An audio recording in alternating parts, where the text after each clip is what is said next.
প্রশ্ন ফাঁসে 2 টাকা কামাইছি সব খরচ করছি আল্লাহ রাস্তায়।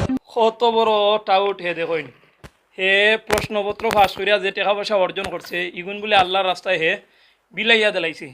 বোঝা যায় আল্লাহর রাস্তার মাঝে টেকার খুব অভাব দেখা দিছে, যে হে প্রশ্নপত্র ফাঁস করিয়া অর্থাৎ প্রশ্নপত্র বিক্রি করিয়া যে টাকা পয়সা অর্জন করছে, যে সম্পদ অর্জন করছে, সব তা হে আল্লাহর রাস্তা বিলাইয়া দিলাইছে।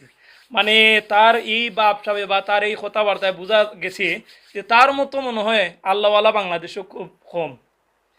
তো আপনারা অবশ্যই সকলে জানেন যে বাংলাদেশের এই পিএসসির চেয়ারম্যানের গাড়ি ড্রাইভার প্রশ্নপত্র ফাঁসের লগে জড়িত তাই ধরা খাইছেন, বুঝছেন নি। বিসিএসের অনেক প্রশ্নপত্র তাই ফাঁস করছেন, ধরা খাইছেন। তো প্রথমত সাধুবাদ জানাইলাম প্রশাসনের ও কারণে যে তাইন্ডে যেহেতু ধরছেন, আর ওঠো আবদার রাখমু যে যেহেতু ধরছেন সেহেতু অতি সহজে যেন তাইন্ডে সারা না হয়। তার অন্যতম কারণ হইল গিয়া এই একটা সুরের মাধ্যমে তার লগে আর কতটা সুর জড়িত সবটিরে তুকাইয়া করা। কারণ এই রকম কিছু সুরহলতের কারণে এই বাংলাদেশের জমিন লেখাপড়া করে শেষ পর্যন্ত আমরা সাফল্যের স্বর্ণ শিখর আরোহণ করতাম পারি না। আমরা যে আশায় লেখাপড়া করি শেষ পর্যন্ত আমরা কপালো আর চাকরি জুটে না। তার অন্যতম কারণ হইল গিয়া যে সময় আমরা চাকরির উপযুক্ত হই আমরা বিভিন্ন চাকরির পরীক্ষাত অংশগ্রহণ করি। কারণ আমরা অংশগ্রহণ করতে হইলে আগে প্রিপারেশন লইয়া পরীক্ষাত অংশগ্রহণ করি, তখন দেখা যায় যে 100টার মাঝে 70টা 80টা কমন পড়ে, বাকিগুলো তো কমন পড়ার কথা নাই। কিন্তু এই সুরহলতে যারা কাছে প্রশ্ন বেছে এবং যারা এই প্রশ্নগুলো কিনা নেয় এই বাটপারহল তো সবসময় আমরা আগে দিয়েও থাকবো। কারণ তারা তো পরীক্ষার আগেই জানে যে পরীক্ষার মাঝে কী তাইছে, পরীক্ষার আগেই তারা প্রশ্ন পাইলিছে। সুতরাং হেরার লগে টেক করে দিয়ে আমরা কোনোদিন উত্তীর্ণ হইতাম পারতাম না বা আগুয়া দিতে পারতাম না। তো এটার লাগে প্রধান দায়ী এই আবেদ আলীর মতো যারা আছে তারা।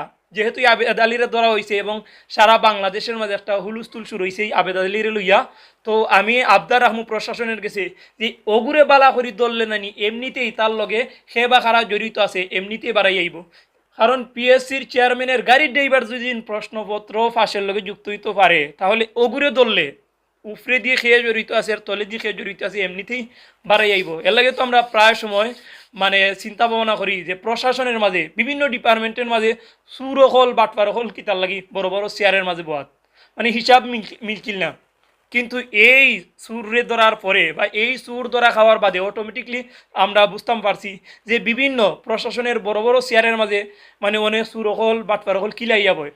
তার অন্যতম কারণ হচ্ছে যারাই এইভাবে প্রশ্নপত্র কিন্না নিয়া অর্থাৎ এই আবেদ আলীর মতো সুরহলতের গেছে যারা চুরি কইরা প্রশ্ন কিন্না নিয়া পরীক্ষা দিয়ে উত্তীর্ণ হইয়া বড় বড় শেয়ার হয়েছে, এরা মৃত্যুর আগ পর্যন্ত কোনোদিন চুরি দুর্নীতি বাটপারি ছাড়তে পারতো না। কারণ ইতায় প্রায় সময় বাপ দেখায় যে টেবিলের উপরে দিয়ে তারা টাকা পয়সা নেয় না, কিন্তু টেবিলের তলে দিই ঠিকই টাকা পয়সা নেয়। সুতরাং আমি আবারও প্রশাসনের কাছে আবদার রাখবো যে এই কুলাঙ্গার হলতের কারণে বাংলাদেশের লাখ লাখ কোটি কোটি ছাত্রছাত্রী লেখাপড়া করে শেষ পর্যন্ত বেকার কোনো কুল তুকাইয়া পায় না। কারণ লেখাপড়া করার কারণে কোনো কাজও শিখতে পারছে না, শেষ পর্যন্ত এই বাটপার হলতের কারণে চাকরির পরীক্ষা দেওয়া তারা উত্তীর্ণ হইতে পারছে না। সুতরাং ওকুলও তারা নাই হৌকুলও তারা নাই।